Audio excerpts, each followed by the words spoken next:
Programa de hoje, o pastor mirim mais arrebatado da internet brasileira. Espero que as pessoas possam lidar com um vídeo tão incrível assim. O religioso mais polêmico do Brasil. Se fugir de novo, eu abro a cova, porque eu tenho um chamado de grana. Você é maluco, é? O of the King, the power, the best. The power, the man, the power, the Mary. Tá me chamando de falso profeta, Kleber? O profeta Miguel Oliveira. Ó o Miguel aí, ó. Eita, nós, ó o Miguel, ó que sorriso aí, ó. Fala, Miguel, tudo bem? Quantos anos você tem, Miguel? Tudo bem, Emílio. Tá saindo o meu áudio? Tô com 15 anos. 15 anos? Tô com 15 anos. Fiz agora esse ano, agora em abril. 15 anos de idade. Esses vídeos aí, você tinha que idade? Isso aí o quê? Você tinha uns 13, 14? Nada, esses vídeos, alguns deles são desse ano, outros são do ano passado, que eu tava com 14. Mas a maioria de todos esses vídeos foi desse ano. E como é que você virou? Você é pastor? Não, eu não sou pastor. Você faz a pregação. Você... Eu sou pregador. Deus me deu o dom profético, de profeta, e eu sou missionário, ungido pela minha igreja. Mas o profeta não é aquele que antecipa ou não? Antecipa o quê? Antecipa as coisas. Por exemplo, o profeta da Bíblia eram os que antecipavam o que ia acontecer. O profeta, ele é aquele que leva a palavra de Deus. A mesma função do pregador. Porque todo profeta, ele é um pregador, e todo pregador, ele é um profeta, porque ambos levam a palavra de Deus. Só que o profeta, ele tem o seu diferencial. Deus, ele mantém uma conexão com Deus, que Deus fala de uma forma mais aberta e explícita no tempo pela qual o profeta está. A gente vê em toda a Bíblia, cada profeta no seu tempo. E cada tempo Deus levanta um profeta. Em cada tempo, para cada voz, para cada povo, para cada juventude, para cada idade, existe um profeta para falar com aquele povo. Sim. Eu, por exemplo, tenho o meu anjo da guarda. Você tem também? Eu sinto a presença do meu anjo da guarda. Conversa? Não converso. Não? Mas eu sinto, assim, pelo cheiro. Vocês não sentem? Uma força maior. Vocês não sentem? Tô com ele estúpido. Às vezes. Não, sem gracinha, o gordão. Sem gracinha. Mas eu sinto a presença. Eu acho que todo mundo tem um anjo da guarda. Eu toco piano.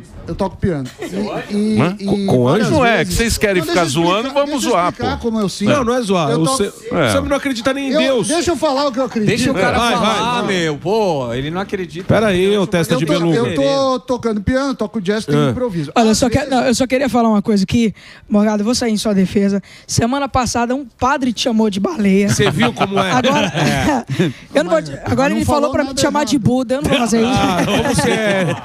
Deixa o Sammy. Como você... ligado. Obrigado, viu, Miguel? Obrigado pela defesa aí. Mas o nome é Jotalhão. Deixa o Sammy falar. Quando eu toco piano, eu sei a minha capacidade e às vezes eu vou para improviso no jazz. E às vezes saem improvisos muito melhores que a minha capacidade. Aí eu acho que é alguma coisa que eu não entendo. Que eu não sou capaz de tocar daquele jeito. Então, teve algum, não sei. Então, mas o anjo da guarda, ele existe para te proteger também das cagadas, para você não fazer cagada na sua vida. Não é só proteção a cagada do pecado. Uma força que você Porque a gente sabe quantas vezes na vida a gente tá numa encruzilhada que você fala, puta, vou fazer alguma... Aí o anjo da guarda te segura lá e tal. Eu acho que tem mesmo. Não, a própria Bíblia diz que o Senhor manda os seus anjos que acampam ao nosso derredor. Tanto que a própria Bíblia diz também que o diabo, ele é um cão, aliás, ele é um leão faminto que nos rodeia a fim de nos tragar. Então, a própria Bíblia diz, Deus manda o seu anjo para acampar ao nosso derredor. O anjo do Senhor, ele tem a missão de guardar aqueles que são do Senhor, aqueles que são seu. A Bíblia diz que Daniel orava há 21 dias e jejuava há 21 dias. Só que não obtive resposta por causa de uma guerra no mundo espiritual. Veio então o arcanjo Miguel, soltou que é o anjão do anjo, né? O arcanjo Miguel. Que foi o mesmo responsável pela queda de Lúcifer em Gênesis. Então o arcanjo Miguel soltou o mensageiro, E aí veio o mensageiro, a tua oração estava ouvida desde o primeiro dia, porém teve uma guerra. Então o anjo do Senhor, ele serve para essa função. Agora, Miguel, me fala uma coisa. Você, quando é que surgiu para você a vontade de estudar a Bíblia? Porque você manja, né? Você... Que as pessoas falam, não, esse cara não levam muito a sério, porque aquela língua... É jovem. É jovem e tal. Quando é que você começou a ter o interesse pela Bíblia? Olha, Emílio, quando eu comecei a entender o que era, assim... Desde que eu me conheço por gente, que eram os meus 3 anos de idade, que eu estava na igreja desde os meus 3 anos.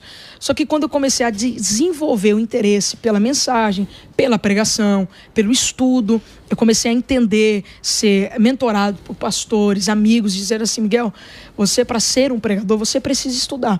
Porque um médico, um advogado, um jurista, um juiz, para ele exercer a função que ele exerce, ele precisa primeiro ter conhecimento de causa, né? Porque hoje em dia a gente vive, hoje dentro da igreja, assim, do lado de fora, em outras profissões, a gente vive a má informação, a fake news. Dentro da igreja, isso tem outro nome, chamado heresia.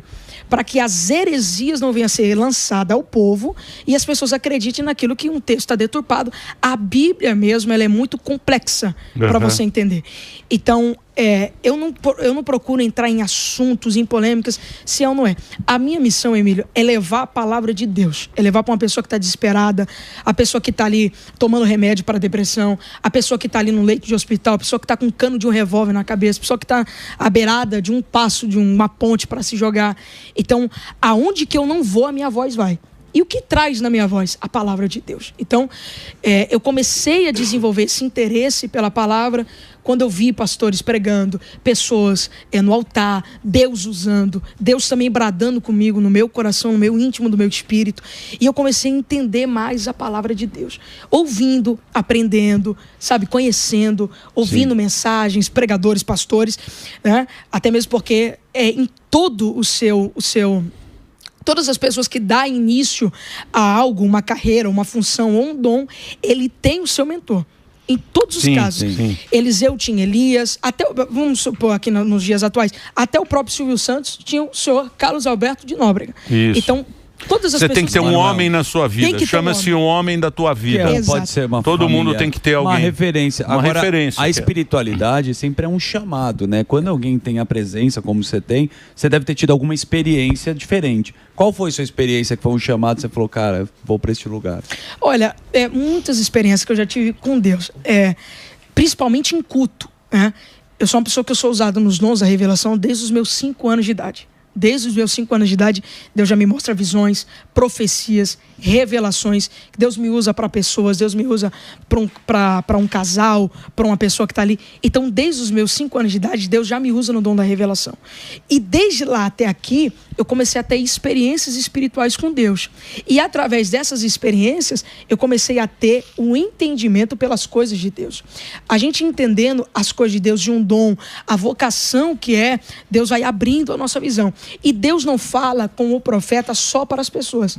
Às vezes Deus fala com o profeta para o profeta. A Bíblia diz que Elias estava dentro da caverna com depressão pela ameaça de Jezabel. Sendo que anteriormente, Deus já tinha falado com ele para falar com o povo. Elias já tinha ido em Sarepta, orado pela viúva. Elias já tinha feito fogo cair do céu. Elias já tinha feito o rio Jordão se abrir. Elias já tinha escolhido um sucessor. Só que agora, ele não precisa ouvir a voz de Deus para o povo. Ele precisa ouvir a voz de Deus para si.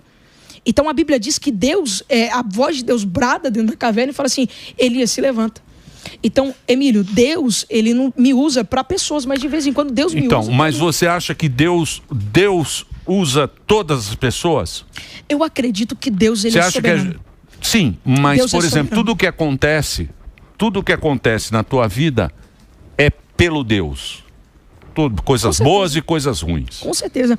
Até mesmo porque Deus é soberano. E Deus pode usar a qualquer pessoa. Às vezes a gente está... sabe, tão descontraído, resolvendo tantas coisas, só que às vezes sempre tem aquele amigo que vem para pedir uma palavra de conselho. Não sei se vocês já têm uma pessoa assim, que vem pedir uma palavra, amigo, me ajuda em tal coisa que eu vou fazer, uma tal decisão que eu vou tomar. Faz isso. Faz muito isso. Quem? Credor. Você nunca viu? Ele gosta. Ele gosta desse. Então, às vezes a gente é usado por Deus. Aonde que a gente é usado por Deus? Aonde a gente está no trânsito, aí o camarada vai lá e te fecha, o cara espera você descer gritando tal tudo, aí você falou, querido, me desculpa, ali Deus está te usando. No quê? No fruto do Espírito. Qual é o fruto do Espírito? Mansidão. Então ali Deus já está te usando. Então existe... responder com mansidão, né? Mansidão. Então Deus às vezes... Isso eu faço nem percebe. Não, isso eu faço muito aqui no programa. É isso aí. Ele veio. Não, porque se você responde com mansidão, acaba ali. Sim, é isso. Agora me fala uma coisa, ô Miguel, muita gente chama você de como é que fala? Picareta, não é? Falso profeta? Falso profeta, charlatão. É algo que sempre ele é usado. Isso é um preconceito com os pastores em geral, porque eu vejo muito isso, né? Tem preconceito contra os evangélicos, né? É uma coisa que a gente sempre viu. Você acha que é o preconceito contra o evangélico? Fala que o evangélico é um charlatão. Olha, eu acredito, Emílio, que hoje se criou um tabu, né? O preconceito, hoje em dia as pessoas estão tomando guerra sem causa, né? As pessoas estão ali debatendo, comentando, falando de coisas que não sabem. Até mesmo porque charlatanismo é crime no Brasil. Se eu sou um charlatão, por que eu não estou preso? Que você é menor. Uma boa pergunta. Tá vendo? Mas por que os meus pais não poderiam estar respondendo por charlatanismo? Pois é. Se eu fosse um charlatão. Então as pessoas acabam criando guerra sem causa. E as pessoas têm esse preconceito, às vezes, por... eu cresci ouvindo um ditado chamando assim, uma maçã podre põe a caixa inteira a perder. Então, às vezes, tem pessoas que são intolerantes e usam da religião e do nome de Deus para justificar sua intolerância. E, às vezes, pessoas de outras religiões, pessoas que não professam nossa fé, já vivenciaram coisas do tipo e, às vezes, acham que porque um todos são. Às vezes, porque um rouba, todos roubam. Às vezes porque um comete... generaliza, terceirizam. Mas, vamos lá, você tem a ferramenta da internet que você também é jovem e utiliza ela muito bem. E os cortes, eles tiram de contexto ou não. Verdade. E tem muitos cortes polêmicos onde você tá lá falando alguma coisa. Não, tem um que a gente tava comentando aqui. Eu não conhecia muito seu trabalho, não sou do mundo evangélico, com respeito. Não, trabalho, trabalho. Seguinte, eu vi um corte. Não, é sério, um corte que você fala que, sei lá, com que idade, 2, 3 anos, você nasceu sem as cordas vocais, mudo e surdo. Eu, que sou meio cientista, acho muito improvável isso. Eu queria te perguntar se tem algum documento que ateste isso, se você lembra o hospital. Não, porque... Assim, ele quer o documento. Parece um negócio... Selfie do milagre. Pode entrar um médico É um negócio... Traga meus papéis. Se você tá alegando alguma coisa sobre-humana, você tem que ter uma prova. Tem que ter provas. Na minha concepção. Sim. Não quero te desrespeitar, mas eu queria que você falasse um pouco dessa história. De como foi, se tem como checar ou se, infelizmente, se perdeu no tempo. Na realidade, houve uma grande confusão. Isso eu já expliquei, acho que em 3 podcasts, não tem problema de explicar de novo. Desculpe que eu não... Não. Houve uma confusão. Ali no momento ali do nascimento, houve uma confusão, parece que alguém falou alguma coisa. Há crianças que demoram a aprender a falar. Tem umas crianças que nasceram, né, e demora para poder falar, mas não que aconteça algum problema. Só que, de imediato, de caso, as pessoas... Não, é um problema, tal, tudo. E eu cresci ouvindo uma informação errônea. Só que, quando eu percebi, eu falei assim, não, calma lá, isso aqui tá errado. E eu fui checar, eu falei assim, não, isso aqui não tá certo. Então eu vou parar de falar isso. Entendi. Porque isso não é certo. Isso é um compromisso meu com a verdade. Eu não tenho nenhum problema de ir a público e falar algo e isso ser errado, e eu induzir as pessoas ao erro, e eu ver que eu estou errado e reconhecer meu erro, como já fiz isso várias vezes. Porque o verdadeiro não é o cara que ele continua se montando no engano. O verdadeiro é a pessoa que reconhece o seu erro e reconhece onde erra. Claro. Humildade. Agora, me fala uma coisa, você sofreu alguma represália do Ministério Público, alguma coisa? Me parece que teve... Conselho Tutelar. Conselho Tutelar. O que deu aquilo lá, o Miguel? Olha, na realidade, a fake news é uma coisa que hoje em dia toma as pessoas. Eu nunca fui proibido de pregar. nunca fui proibido de pregar, até mesmo porque não existe lei neste país que proíbe alguém de exercer sua fé, etc. Eu nunca fui impedido de pregar. Na realidade, tomou-se uma proporção muito grande, né? E o Conselho Tutelar, juntamente com o Ministério Público, recebeu denúncias. Né? Entendi. Porque hoje em dia é aquela coisa, a denúncia, se ela é verdadeira ou falsa, ela deve, é função do Ministério Público, função dos órgãos determinados e por aí vai, investigar. Se é verdade, se é mentira, investigando que se descobre a verdade. Então começou, esse menino não estuda, esse menino vive pregando, cadê a escola? Então o Conselho Tutelar veio averiguar se eu estava estudando ou não. Viram que eu estava estudando, cumprindo matéria, viram que eu estava mantendo toda a minha rotina que um adolescente deve cumprir, porém acrescentou algo a mais na minha rotina. O quê? Eu era um jovem evangélico que pregava nas igrejas. Ponto. Viram que toda essa investigação não deu em nada, eu consegui provar que eu estava dentro da lei fazendo as coisas certas, só que nesse período eu resolvi me resguardar. Eu resolvi dar um freio um pouco nas agendas, um freio um pouco nas minhas coisas e mostrar ao Ministério Público e ao Conselho Tutelar. E as pessoas assim estão designadas, juntamente com a minha advogada, doutora Graciele Queiroz, que acompanhou o caso, esteve no caso, ela é minha advogada, pode perguntar para ela que está ali. Nunca houve nenhuma proibição, nunca houve nenhum problema, tanto que voltei a pregar e estou de volta para a glória de Deus. Porque isso aí foi rede social, né? Sim. A rede social bombou demais. A rede social que bombou na época, e aí todo mundo ficou preocupado. Que o Sam falou das questões, das polêmicas e tudo mais, e a gente viu um vídeo você falando que rasgou o câncer, que curou a mulher, e eu trouxe umas contas, você podia rasgar pra mim, que eu tô devendo um pouquinho, você pode fazer essa bênção. Daqui. Você pode fazer essa bênção aqui, por favor, que eu tô precisando. Traz aqui pode vir. Eu quero ver você fazer emagrecer, professor. Não, peraí. Isso não dá. Por favor, rasga minhas contas. Que eu tô precisando pagar. Pode rasgar, todas. Aqui, ó. Cadê? Essa aqui, ó. Isso. Tá rasgando minhas contas aí. Só que eu rasguei o boleto, a dívida continua. Não, me ajuda, pô. Garoto. Me ajuda aí, Miguel. Não, mas agora, é sério, nessa questão aí, muita gente falou, que o cara profetizou e muita gente fala, tem gente que abandona tratamento. Como que funciona essa questão aí? Na realidade, é mais uma fake news. Olha, Emílio, é de uma presunção assim, fora do normal. Mais uma fake news. O que você falou agora, o corte. Olha lá, o corte. Olha lá, eu tô rasgando papéis. Isso é um corte, tá? Um corte. Só que essa minha pregação, ela tá completa no YouTube. Sim. Se você puxar 2 minutos antes, você vai me ver pedindo para um obreiro trazer 3 folhas de papel e sulfite e uma caneta. Eu escrevo o que essa mulher estava passando no papel e rasgo simbólico. Na frente dela. Sim, fora de contexto. Simbolizando, porque é um ato profético. É até uma maldade. Então, Miguel, mas isso aí é o sucesso. Quando a gente faz sucesso, a gente vira uma vitrine e aí fora do normal.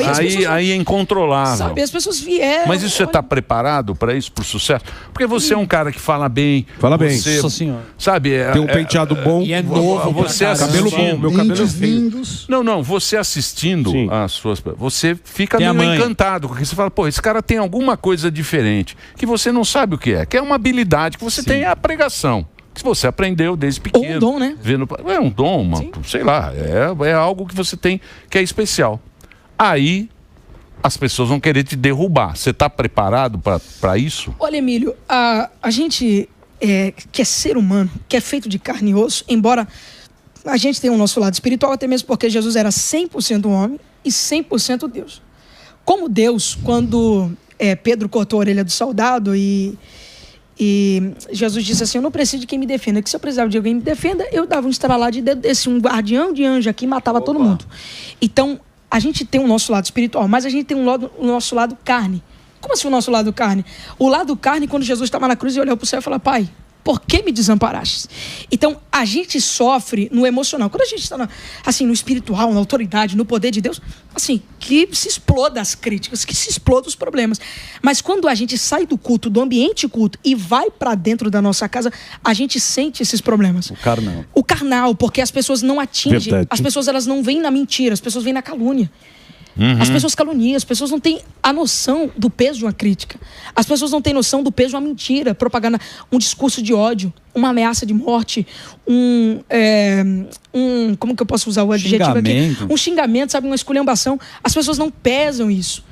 O que eu bati na tecla, olha, o que teve de pais, o que teve de mães, sabe, de filhos da minha idade, jovens da minha idade, que são pais, mães e pais de jovens da minha idade, sabe, proferindo centenas de milhares de palavras de ódio contra mim. Eu pensei comigo, eu falei assim, e se fosse com o seu filho?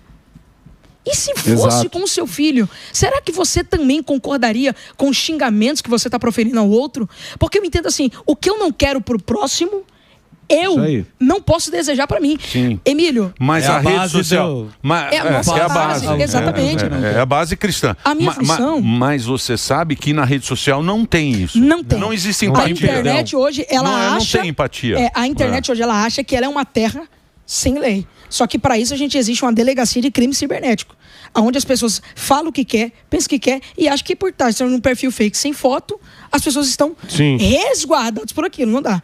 Se entrar com uma ação judicial, quebra o sigilo, descobre quem é a pessoa e a pessoa vai ter que responder. Como a doutora Graciele, já que o escritório está fazendo isso, porque as pessoas têm que entender que se falar na rede social, vai ter que responder a altura. Mas você sofreu muita agressão em rede social? Emílio, eu preguei em Brasília, a minha última agenda, antes de acontecer essa questão, foi em Brasília. Eu tenho provas do que eu estou falando, saiu em todas as manchetes. Grupos terroristas se organizaram na frente da igreja para esperar eu sair para me bater. Putz, sério? Eu estava pregando em Brasília, a igreja, pela misericórdia de Deus, aonde eu vou, multidões vão para ouvir a palavra de Deus, graças a Deus, eu louvo a Deus por isso, glória ao santo nome do Senhor por isso. E tá uma multidão assim, sabe, estrondorosa dentro da igreja, uma multidão assim, sabe, sem precedente.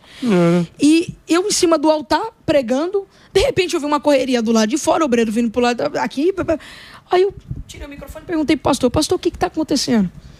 Aí o pastor falou assim, tá acontecendo isso aqui, e passou por cima. Só que eu falei assim, gente, vamos orar. Orei, terminei a mensagem. Quando eu vou, já tem um monte de obreiro, assim, tinha uma porta com um corredor que dava acesso à rua. Desci, já tinha um monte de obreiro que fez um cordão humano para mim passar para entrar dentro do carro. Porque esse grupo de mais ou menos 10 a 12 pessoas já estava na porta da igreja para me bater na frente da igreja. É só chamar o Verdun, pô. O Verdun derrubava todos. O Alba quer fazer a pergunta. O Alba ia fazer uma pergunta. O Alba quer saber. Eu queria perguntar para você, o Miguel, como é que você... O Alba é evangélico, né? Sim. O Alba é evangélico. Sou da congregação cristã. Você deve conhecer. Congregação cristã. Zé da Manga. Eu queria te perguntar dessa parte Zé da Manga. Essa parte do... O cara bolou isso. Agora é isso. Essa parte que as pessoas veem em você... Zé da Manga. Tem respeito. Depois você vai lá no áudio, tem alguma pessoa que precisa de uma pregação. Ô, louco. Mas... Tem gente que já tá sem prega. As pessoas falam, pô, esse cara... talvez ainda hoje eu consiga. Mas, pô, esse menino, ele é fanático. Porque tem muito isso, né? A pessoa que se apega bastante à religião, à sua fé, fala assim, é julgada por isso. Essa pessoa é muito fanática. O que você tem a dizer para essas pessoas e como você lida com isso? É que assim, como eu falei, as pessoas tomam guerra sem causa. Eu fico tentando entender a crítica. Eu recebo muitas críticas e de vez em quando eu paro para ler. Embora isso não me afete, mas eu paro para ler e eu fico tentando entender, a parte do meu tempo eu fico tentando entender as críticas das pessoas. Fanático por quê? Por causa do terno da gravata que eu uso? Por causa da igreja? Porque não condiz, porque você é muito jovem. Fala muito bem. E fala muito bem. Esse é que é o problema, porque o cara ele fica assistindo aquilo. O que o público ama duas coisas. Adultos que agem como uma criança e crianças que agem como adulto. Isso que é aquela menina do Silvio Santos lá, lembra essa menininha? A menina roubou. A menina roubou e uns caras meio bobão, os caras velhos meio bobão, que agem como criança. O público ama isso. Aí o que ele fala? Você é um cara que hipnotiza a plateia pelo seu jeito. É o Piangoli? Não. Pelo jeito. Não, carisma. Estou tirando a sacanagem. É o magnetismo. Você é um cara que meio tem... Muita gente chama isso de carisma. Sim. Você tem esse carisma que você atrai. Tanto é que muita gente vai assistir os seus cultos. E isso causa toda essa confusão das pessoas. Mas eu tenho Olha, eu entendo assim, as pessoas... chamando de Jesus, aliás, eu de fanático. Só que o ministério profético infantil Teve em toda a Bíblia. Em toda a Bíblia.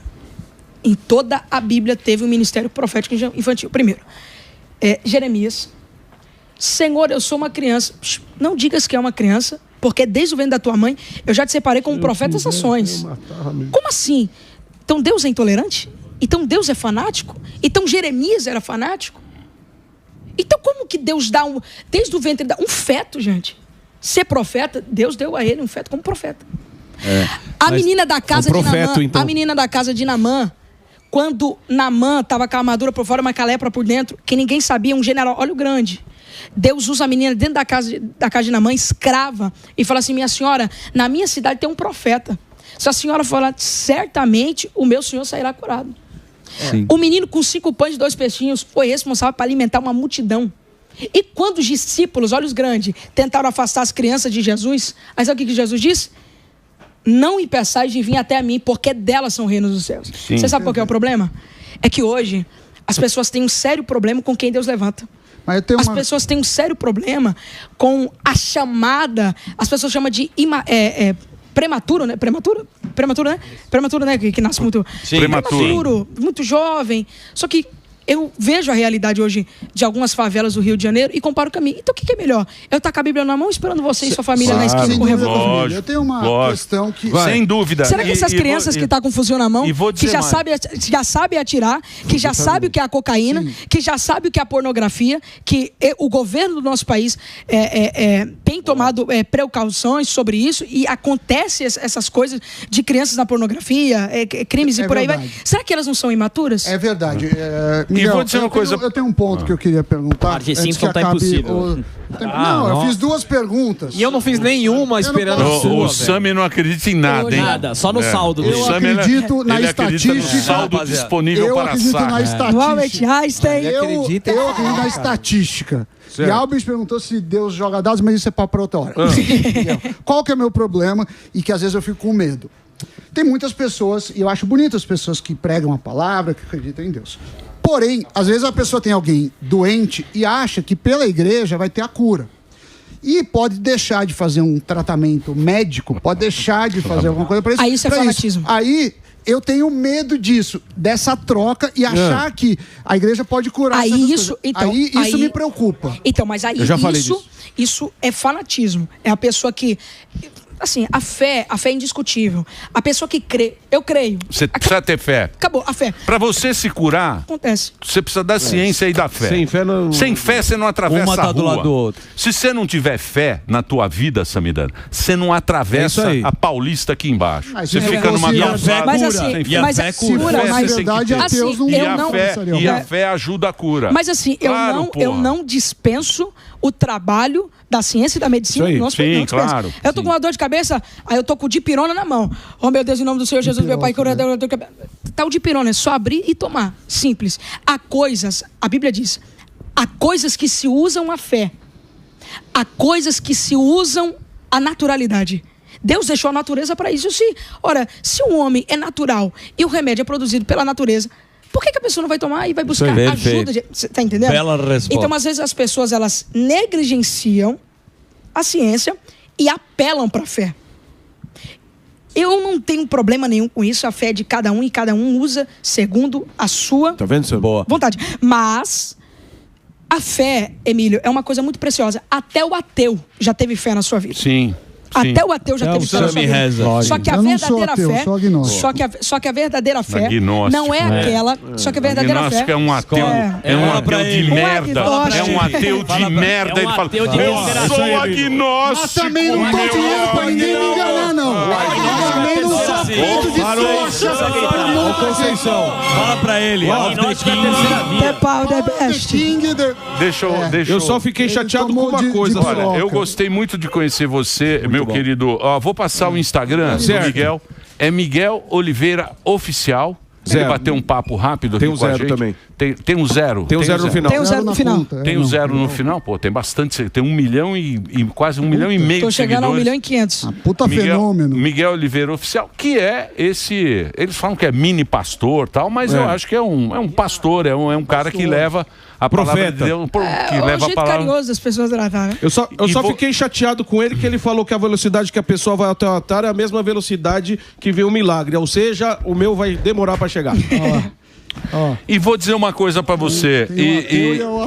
E se você ajuda alguém, eu acho que você já fez o seu trabalho.